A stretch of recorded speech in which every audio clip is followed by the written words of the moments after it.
من فتاة عادية وفقيرة إلى وزيرة التعليم الفرنسي.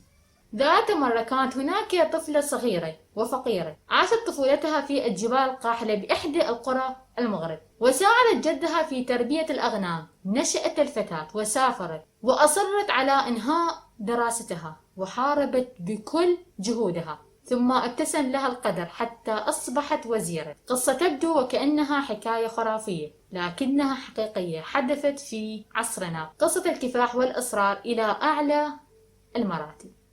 مرحبا، شلونكم؟ هلا وسهلا بكم. قصة جديدة. قصة اليوم عن الكفاح والنجاح من الفقر إلى وزيرة التعليم الفرنسي. لنعرف قصة نجاح هذه المرأة وكيف وصلت من الفقر إلى أفضل الشهادات والمناصب. يلا نعرف تفاصيل القصة كاملة.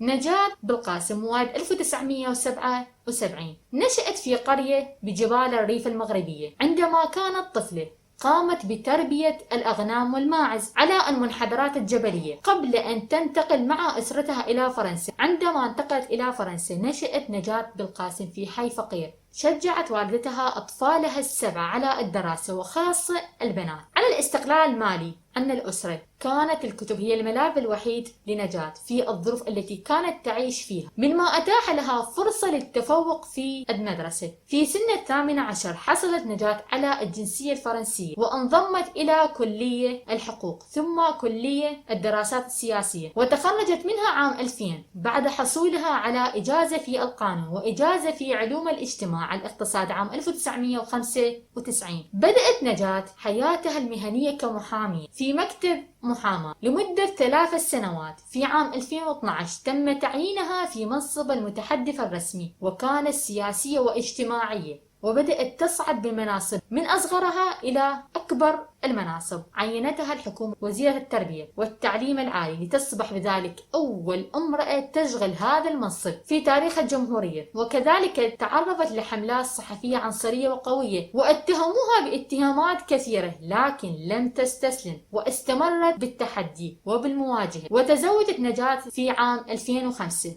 من أحد أقارب الرئيس ولديها طفلان. جوانب شخصيتها وأحلامها. تقول نجاة بأن مسارها تبدو غير عادية لكونها مهاجرة إلى فرنسا، لكنها تشجع الأطفال المهاجرين الآخرين على عدم التخلي عن أحلامهم. وتقول ليس من العار أن نفشل ما دمنا نحاول. كانت أمي تقول لي دائما لا تقلقين، فالحياة بها خيال وأحلام كثيرة أكثر مما تتخيلين. تعتبر نجاة من أكثر النساء تعليما في فرنسا، وتقول في هذا الإطار لطالما كانت المدرسة لاعبا مهما ومؤثرا في رحلتي الشخصية، فقد أتاحت لي الانفتاح على العالم وبالحركة الاجتماعية أيضا، كما سمحت لي أيضا بالثراء الذاتي والتعليم والإدراك. من تصريحاتها حول دخولها في العمل السياسي قالت كنت خجولة جدا، لذلك كان أمر يتعارض مع شخصيتي، لكنني قررت أن أعلن التزامي مدى الحياة بمكافحة الظلم الاجتماعي.